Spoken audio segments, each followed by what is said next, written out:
Tikka party हो, beef कढ़ाई हो या मटन कढ़ाई, उसके साथ बनाएं हाजमेदार चटनी जो कि गोश्त को कर दे मिनटों में हज़म।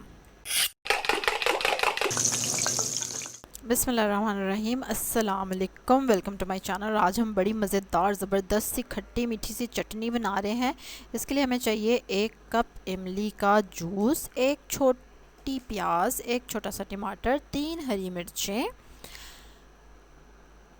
1 टेबलस्पून भुना हुआ सूखा धनिया, 2 टीस्पून भुना हुआ ज़ीरा, 2 टीस्पून खटाई पाउडर, 1 टीस्पून काला नमक, 2 गार्लिक के जवे, 1 टीस्पून दड़ा मिर्च और 1 लीमू का रस।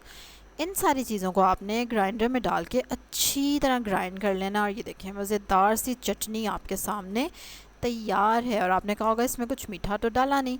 अगर आप चाहें, वैसे तो ये ऐसे भी मज़े की लगेगी, तो आप इसमें थोड़ा सा गुड़ डाल सकते हैं। बड़ी ही ज़बरदस्त ये चटनी बनती है और आपके खाने का और कबाबों का लुत्फ़ करेगी दुबाला। इसी तरह की मज़े मज़े की रेसिपीज़ देखने के लिए सब्सक्राइब करें मेरे चैनल को, बेल आइकन पे ज़रूर क्लिक करें। कल एक और रेसिपी के साथ आपसे मुलाकात होगी, तब तक के लिए अल्लाह हाफ़िज़।